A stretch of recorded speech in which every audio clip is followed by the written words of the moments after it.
Hello, hello, darlings. Once again, I forgot to turn on my mic.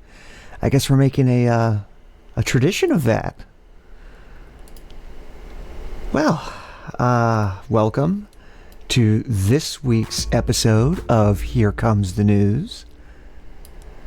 There is a lot of things happening, which,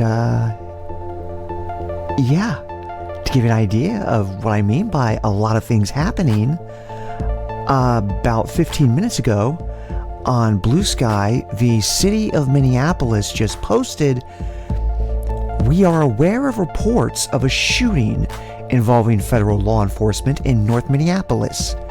We are working to confirm additional details."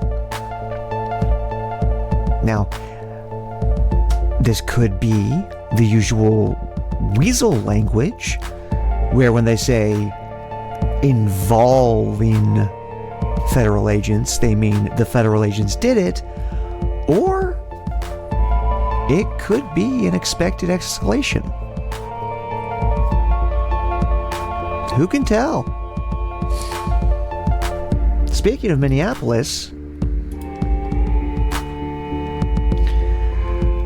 our first headline comes from CBS News, which, for those of you who have been keeping up with the state of various news outlets, you know that CBS News has unfortunately degraded over the past several months to the point where it's become a joke. They're essentially just stenographers for our fascist federal government. The headline reads, "ICE agent who shot Renee Good suffered internal bleeding," officials say.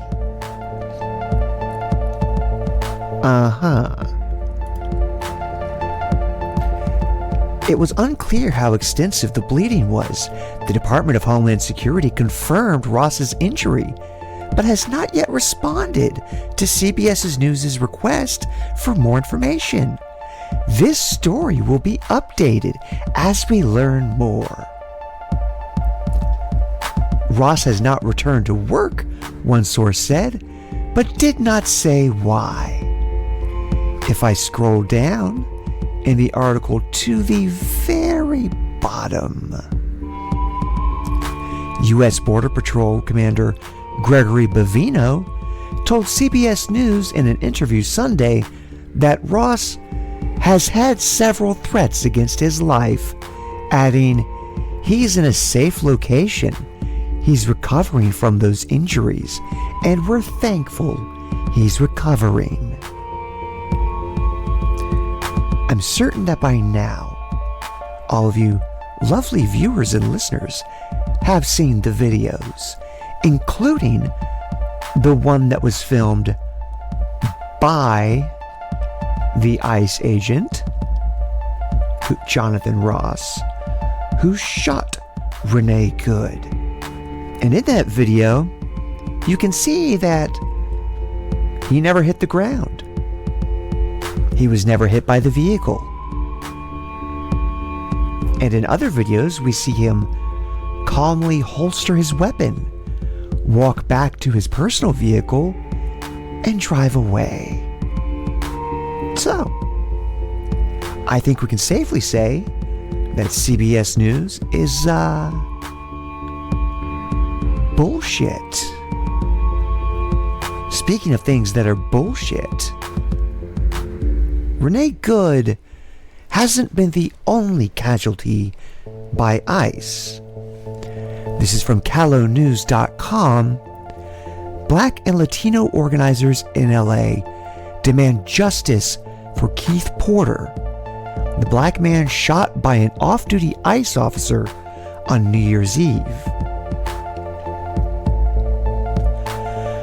43-year-old Keith Porter was celebrating New Year's Eve in the Northridge neighborhood of Los Angeles, California, when he was approached by an unidentified man with a gun. The exact details remain unclear as the investigation continues to unfold. There is currently no recorded footage available to the public, but neighbors and witnesses state that Porter was not aiming at anyone or posing a threat. Instead, they say he was celebrating the new year by firing a gun into the air, a tradition considered common through certain parts of Los Angeles. The off-duty ICE agent, who lives in the same complex, confronted Porter with a gun of his own. Shots were exchanged, ultimately leading to the death of the father of two.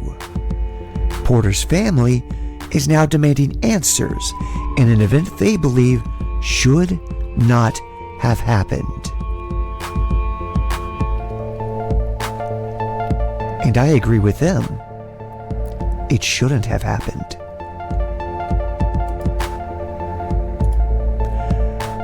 ICE and ICE agents and Border Patrol. Hell, the entire Department of Homeland Security is pretty much a violent gang, doing as they please across the country. If you need further proof of that, simply look at the scores and flood of videos from protesters coming out of Minnesota, coming out of LA, coming out of Chicago, Portland, Atlanta, Orlando,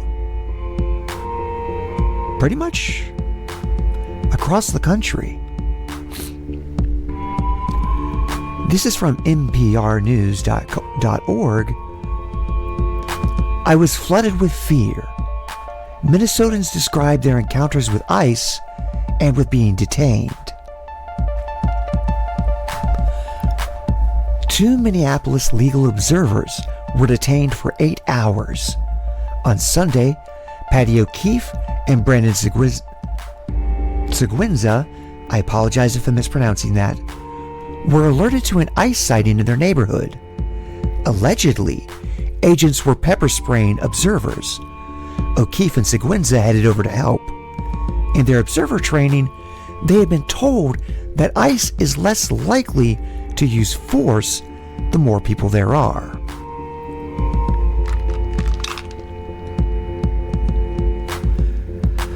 They said they were following an ICE vehicle when agents stopped and surrounded O'Keefe's car, spraying chemical irritants into the vents of the car.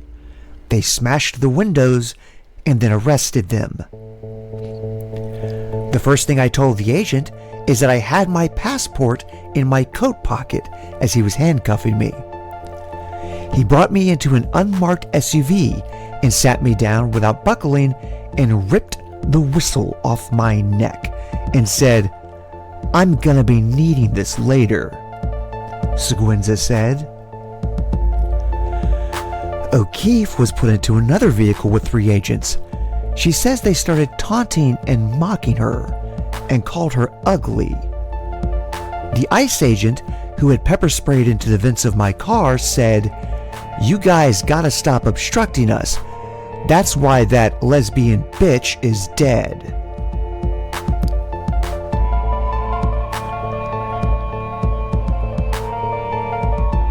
At this point, it's impossible to deny that the shooting of Renee Good was anything other than a hate crime. Repeatedly, over the past several days, there have been videos of ICE agents threatening protesters, threatening citizens, threatening people, saying things like, "Didn't you learn your lesson?" and "Do you want to end up like the lesbian?"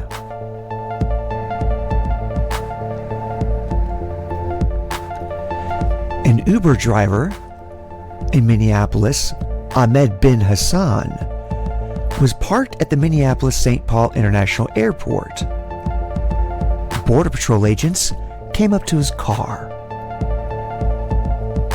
"This is not the border. Go to the Canadian border or the Mexican border. I'm working, dude," Hassan told the agents. The agent questioned him if he was from the United States. "I could hear that you don't have the same accent as me. That's why I'm asking," the agent said. It's mildly obvious that ICE agents, Border Patrol, DHS at large, aren't going after undocumented immigrants. They're profiling anyone with melanin, anyone who looks queer, anyone who gets in their way.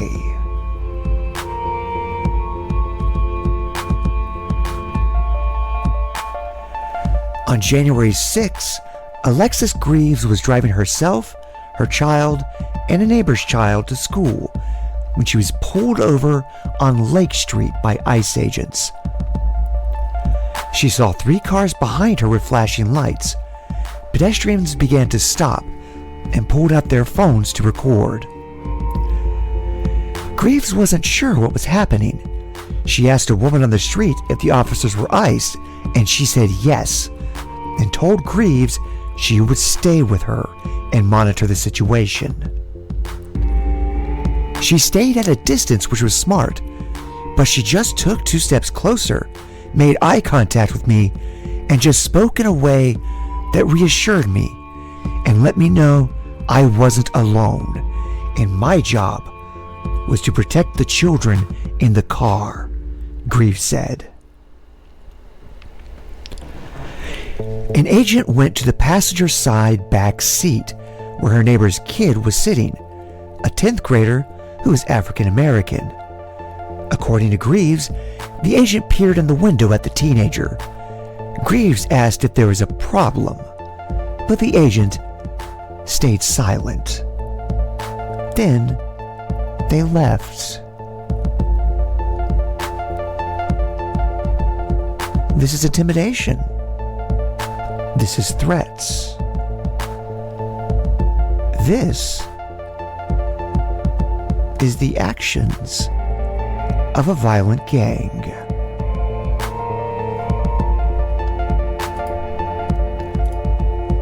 Speaking of things that violent gang is doing, this is from TwinCities.com. Oglala Sioux Tribe says 3 tribal members were arrested in Minneapolis and are in ICE detention. These are Native Americans. They have been here much, much longer than any of the people that colonized after. They have lived on this continent for millennia.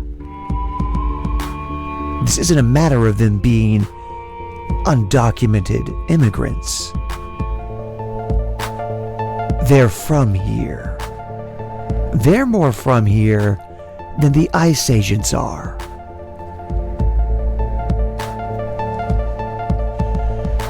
The president of the Oglala Sioux Tribe in South Dakota on Tuesday called for the immediate release of tribal members who were detained at a homeless encampment by Immigration and Customs Enforcement agents in Minnesota last week.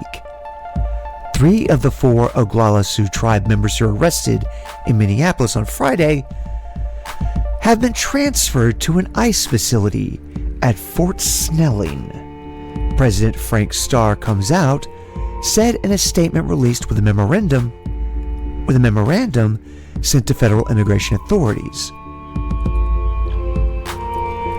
The Oglala Sioux Tribe's memorandum makes clear that tribal citizens are not aliens and are categorically outside of immigration jurisdiction.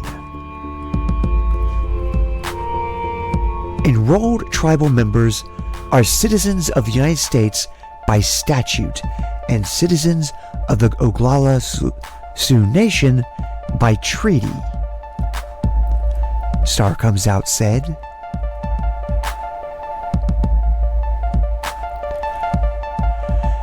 in the memorandum sent to the Department of Homeland Security Secretary Kristi Noem, Starr Comes Out said that when the tribal nation reached out to the agency, it was provided with only the first names of the men. Homeland Security refused to release more information unless the tribe, and this is a direct quote, entered into an immigration agreement with ICE. They are not immigrants, as I said, as they've said. However, DHS did not immediately respond to a request for comment Tuesday evening. Starr Comes Out said the tribe has no plans to enter an agreement with ICE. And frankly, good. I'm of the opinion that no one should enter an agreement with ICE.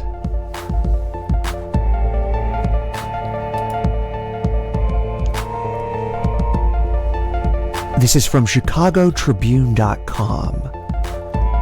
In St. Paul, Minnesota, a man was roughly detained at a gas station. Border Patrol chief jeered in Midway Target. Videos and photos showed prevalence of federal agents in St. Paul recently. A St. Paul resident says federal officers knocked on her door and asked her to identify Hmong and Asian households in her North End neighborhood last week. On Sunday, in St. Paul's Frogtown, videos showed federal agents leaving a front yard of a home. A post on Reddit titled it as Border Patrol Chief Greg Bavino has officially kicked off door-to-door raids. I personally have seen about a dozen videos on TikTok and other social media with ICE breaking down people's doors because they didn't answer fast enough, apparently.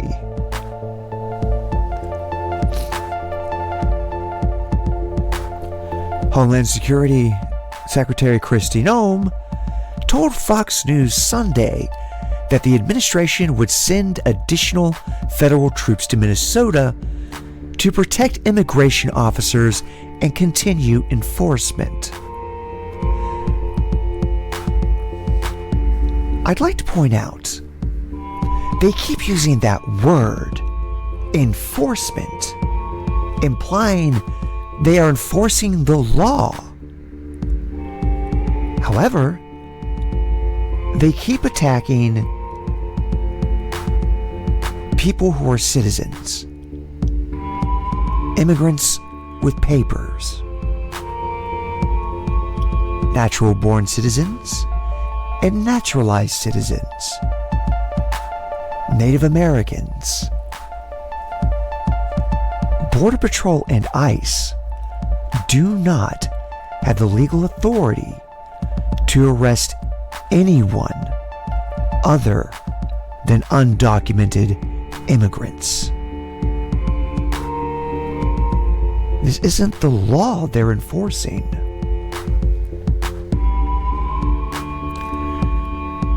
At a Snelling Avenue gas station, Greg Bavino was present when a man was taken into custody from a vehicle stopped at the gas station at St. Paul's Snelling Avenue at Portland Avenue.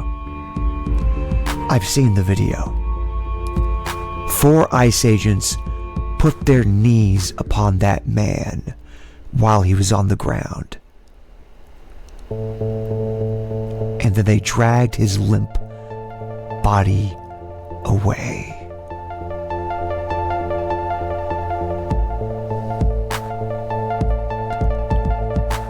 They essentially did to him what they did to George Floyd.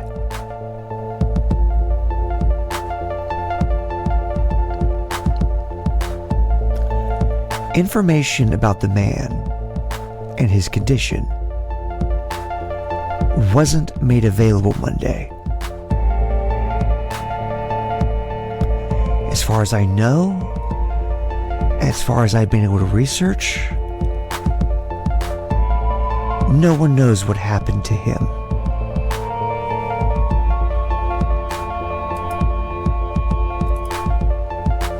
This is from InTheseTimes.com. We are facing a tsunami of hate amid ICE crackdown. Unions and community groups call for a Minnesota shutdown in 10 days. Following the ICE murder of Renee Good and an assault on the state by federal immigration forces, a Labor Committee coalition is calling for residents to refuse to work, to shop, or to go to school on January 23rd.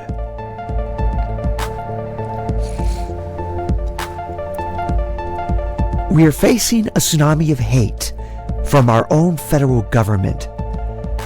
Abdikarim Kasim, a Minnesota rideshare driver, told the crowd, "We're going to shut it down on the 23rd.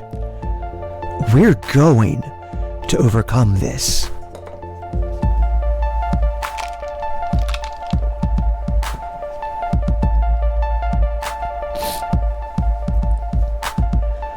Janae Bates Amari, representative of the Church of Kempfer Memorial UMC, told the crowd that the joint action will be a day when every single Minnesotan who loves this state, who loves the ideas of truth and freedom, will refuse to work, to shop, and to go to school. We are asking every single person, every family member, every teacher, every bus driver, every child care worker to come together, to be in community, and to stand with one another. What we have witnessed, what we have all gone through, is not normal, she added. We have seen through several videos the murder of one of our own, Renee Good. We have witnessed violence over and over again. Families being ripped apart. Loved ones being torn from hospital beds, from their workplaces, their homes. Violence is no longer a threat, but a reality that surrounds us. Major labor unions in Minnesota are supporting the call, including Amalgamated Transit Union Local 1005, SEIU Local 26, Unite Here Local 17, CWA Local 7250, and St. Paul Federation of Educators Local 28. And organizers expect this list to grow. Minnesota has a history of joint coalitional action among community groups, work centers, and unions. When asked if the groups are calling for a strike, Bates Amari said, "For some people, that is what this will feel like." The reality is that we have to make sure that every single person is doing what we are called to do at this time. That is grounded in their commitment and their conviction. For some people, they call that a strike. For many of us, this is our right to refusal until something changes. I can see in the chat that some ghost bug has written, Walmart are definitely not going to approve the time off. And that's true. But the thing is, if one or two people take time off without approval, that tends to be their problem. But if everyone takes time off without approval, that's Walmart's problem. I should note that there are actually laws on the books that make it illegal for unions across the U.S. to cooperate in a national strike, which I find interesting because 100 or so years ago, it was illegal to strike at all. And yet, going on strikes got us the 5-day work week, got us weekends, got us holidays, got us limited to making 40 hours per week full time. So, I'm not definitely saying that everyone should go on strike. But I am pointing out, historically, it's a pretty effective tactic.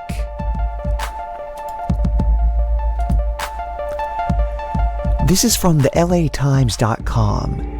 An anti-ICE protester has been blinded by federal agents during a demonstration in Santa Ana, family says.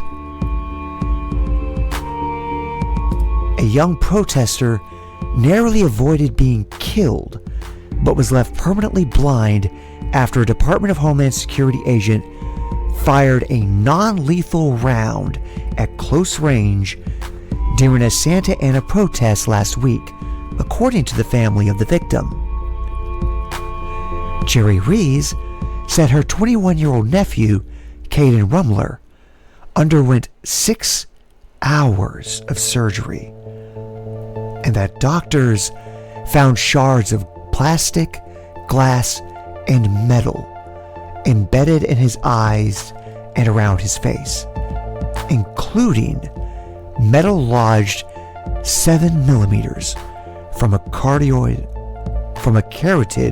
artery. That could have cost him his life, Rees said.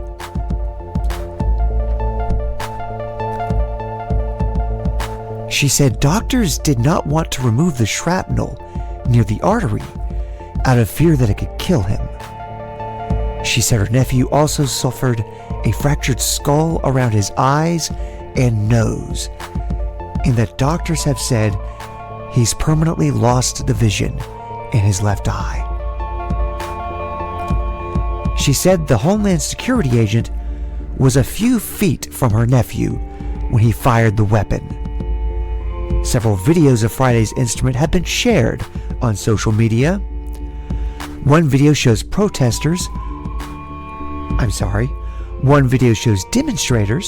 who were protesting the fatal shooting in Minnesota of Renee Good throwing orange safety cones at the agents who were standing guard outside of the Santa Ana Federal Building. I'd like to point out that in the long and storied history of all of humanity, there has yet to be a casualty from an orange safety cone.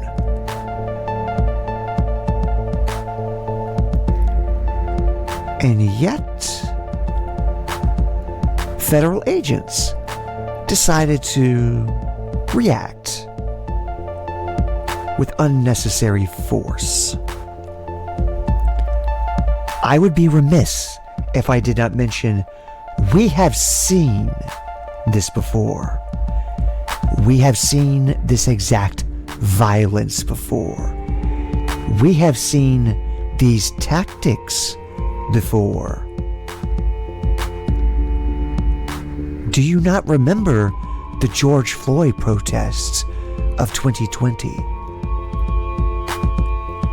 Have you forgotten the countless videos of police brutality? The journalists who lost their eyes because they were shot in the head with less than lethal rounds. And since then, at least one of those journalists died years later from the injuries she suffered covering the protests.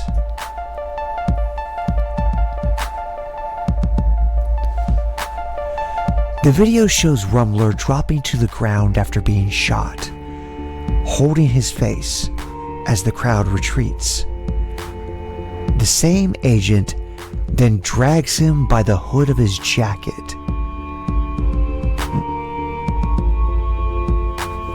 Rumler appears to be choking, grasping at the jacket binding their neck as blood pours from their left eye.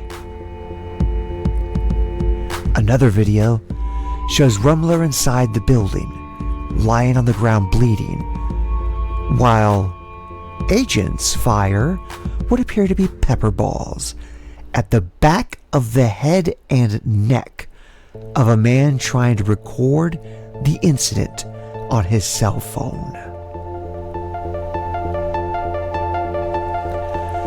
Rees said her nephew told her that agents pressed his face against the pool of blood and did not immediately call paramedics.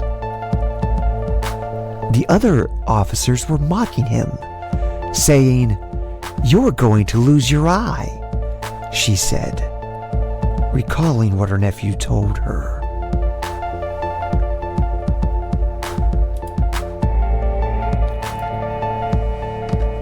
Speaking of people who have been shot by Border Patrol, ICE, DHS. This is from KUOW.org. Man shot by Border Patrol in Portland, released from hospital. He was then charged with assaulting a federal officer.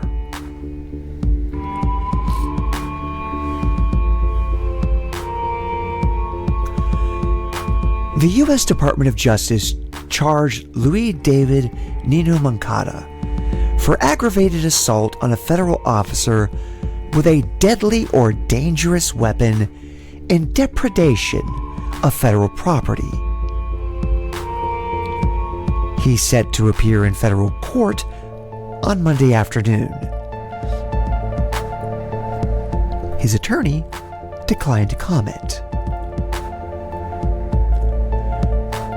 The charging documents give the first detailed glimpse into the January 8th shooting, which captured national attention for being the second shooting by federal immigration enforcement officers in as many days.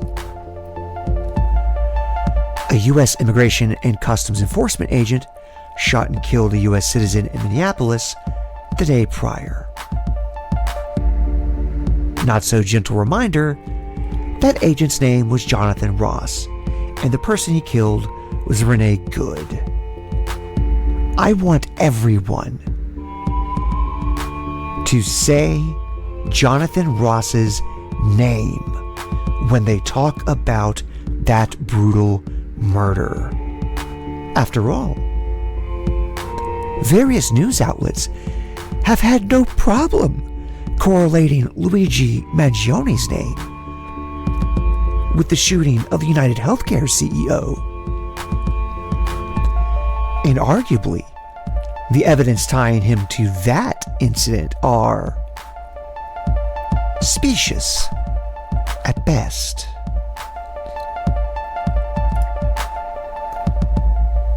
It's not like he filmed a video of himself doing it. like Jonathan Ross did. Officials with the U.S. Department of Homeland Security accused Nino Mancata and Zambrano Mancata of being members of the Venezuelan gang Tren de Aragua, and quickly after the shooting claimed they used their vehicle to ram the Border Patrol agents pursuing them. You know what? I'm calling bullshit. I'm pretty much calling bullshit on everything the federal government says. Over the past year, and especially within the past few months, they've proven that they cannot be trusted to say a single piece of true information. They lie. And they lie constantly.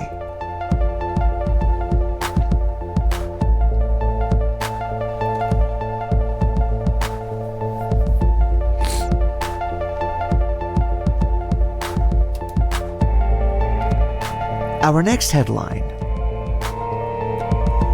comes from WTW.com.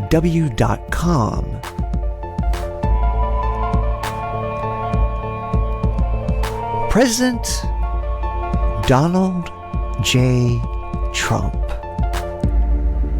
our big, wet, brain leaky boy in the White House, has said that he's going to be ending federal funding to sanctuary cities and states. Which begs the question, if we pay taxes, and all our taxes are used for is to pay the violent thugs of the state who brutalize, beat, kidnap, torture, and kill us, and we don't get anything in the way of social programs, infrastructure, things of that nature. What motivation do we have to pay taxes?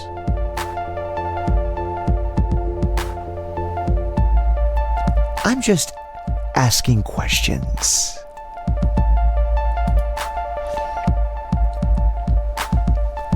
This is from transnews.com. 2 U.S. trans political prisoners recount torture, misgendering, human rights violations after Texas ICE protest crackdown.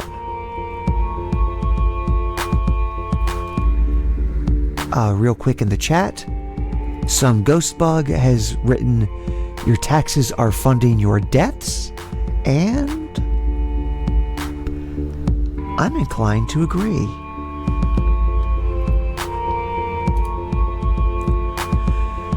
Two trans women arrested in an absurd, quote, Antifa crackdown face political prosecution for their beliefs. Experts warn it's a sign of growing authoritarianism in the U.S. You don't say.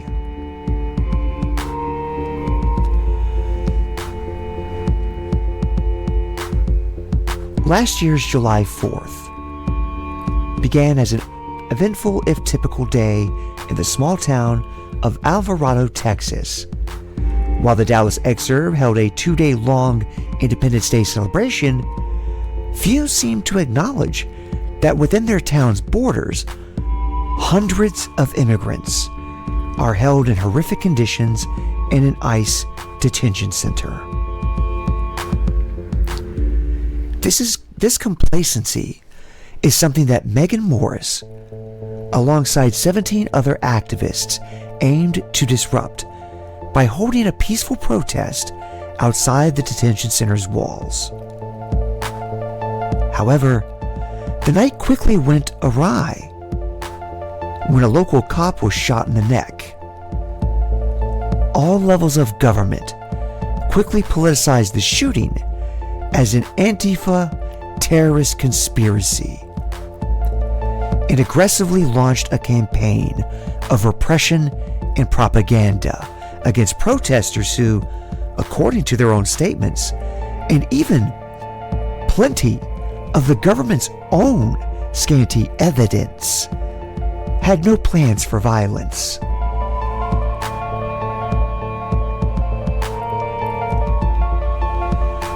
Morris is one of over a dozen activists who are arrested.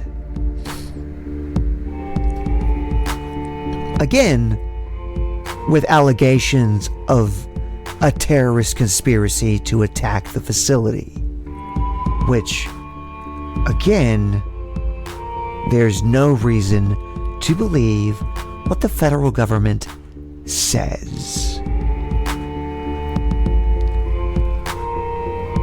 The government insists they're an Antifa cell that was hell-bent on attacking federal officers.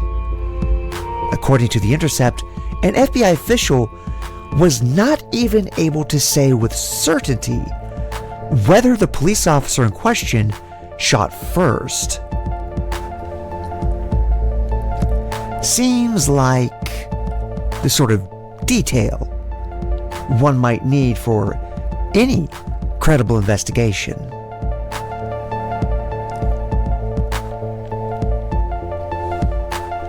The Prairieland Detention Facility finished construction in early 2017 and was initially reported to have specific housing for trans migrants. But, as was later revealed, that never came to fruition. Instead, the detention center set a course to treat trans women as all jails and prisons in the U.S. do, perpetrating the institutional oppression of guards and officials working in tandem to turn a blind eye to transphobia and brutal sexual assault.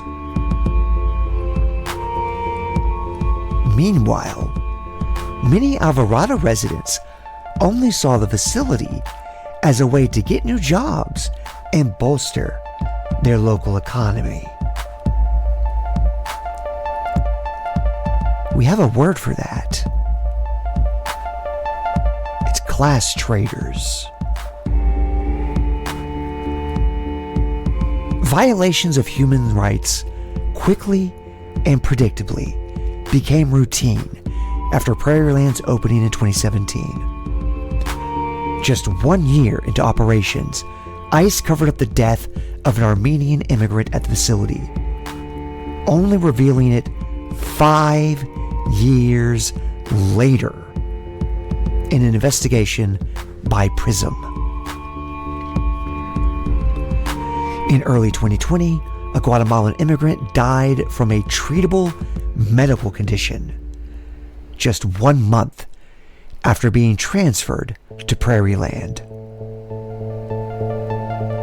The detention center later that year faced a class action lawsuit from detainees over unsafe conditions that continued into the Biden administration as COVID-19 spread to nearly 200 immigrants by 2021, according to the ACLU.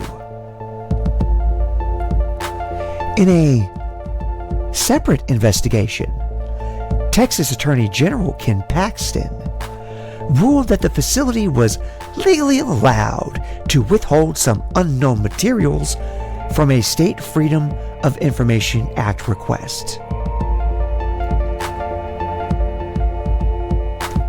I don't know if you know about Freedom of Information Act requests. The government isn't supposed to withhold anything from them.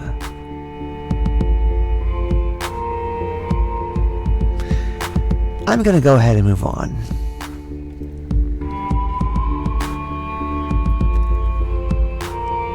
Laura Jadid, who is someone I follow on Blue Sky, is a reporter who has covered quite a few protests and covers a lot of politics. She is by no means an unknown name. She's known in many circles and all over the internet. She is someone who has reported on the rise of fascism for years. But she recently wrote an article for Slate.com. You've heard about who ICE is recruiting. The truth is far worse, and I'm the proof.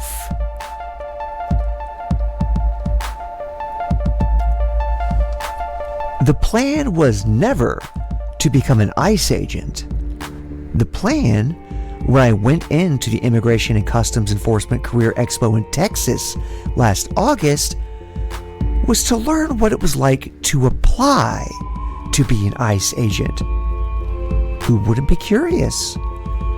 The event promised on-the-spot hiring for would-be deportation officers, walk in unemployed, and walk out with a sweet $50,000 signing bonus, a retirement account, and a license to brutalize the country's most vulnerable residents without consequence, all wrapped in the warm glow of patriotism. At first glance, my resume has enough to tantalize a recruiter for America's Gestapo in waiting. I enlisted in the Army straight out of high school and deployed to Afghanistan twice with the 82nd Airborne Division. After I got out, I spent a few years doing civilian analyst work. With a carefully arranged, skills-based resume, one which omitted my current occupation, I figured I could maybe get through an initial interview. The catch, however, is that there's only one Laura Jadid with an internet presence, and it takes about 5 seconds of Googling to figure out how I feel about ICE, the Trump administration, and the country's general right-wing project. I am, to put it mildly, a less than ideal recruit. Anyway, there's a lot more in the article, but she continues on, and by the end of it finds out that ICE hired her. Because ICE apparently isn't really bothering with pesky things like screening or verifying resumes or background checks.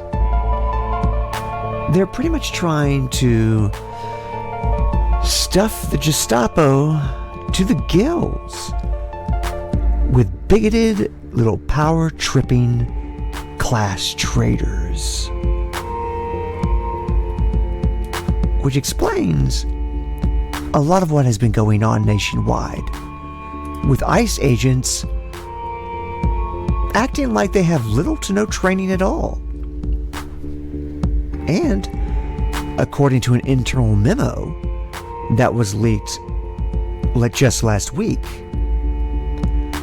ICE has reduced the number of weeks of training from 16 to 6. So I don't imagine we'll be seeing any more polished and well-practiced actions by ICE anytime soon. Speaking of, yesterday, January 13th, this is from rawstory.com,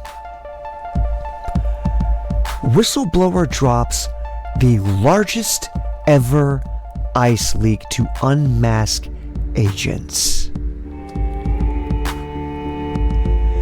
A Department of Homeland Security whistleblower has released the identities of about 4,500 ICE and Border Patrol employees in what is being called potentially the largest agency data breach for the department.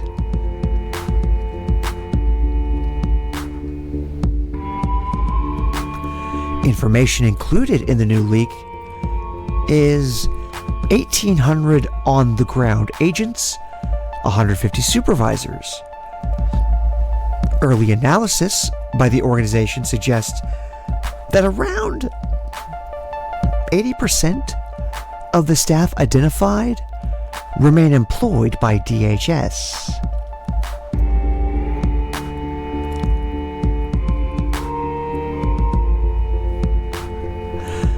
Apparently, it's not just internal leaks, but there have been reports of hotel staff sending post-it notes, bar staff sending DHS IDs, and loads of people outing their neighbors as ICE agents.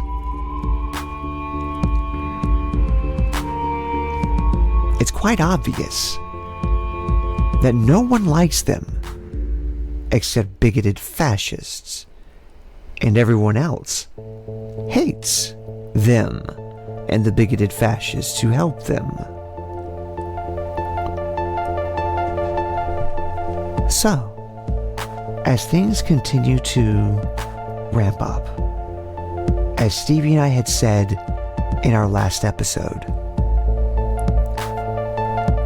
you should go out and make friends. You should go out and start some new hobbies. Learn some handicrafts. But importantly, do not post about your hobbies or your friends. Nobody needs to know. That's between you, your friends, and whatever deity you choose to worship. That's about it for this week's episode of Here Comes the News. My name is Mika. I've been your host. As always, the information that I've given is available online. You can verify the information yourself. You can look more into it if you wish. And as always, do with that information what you will. Bye.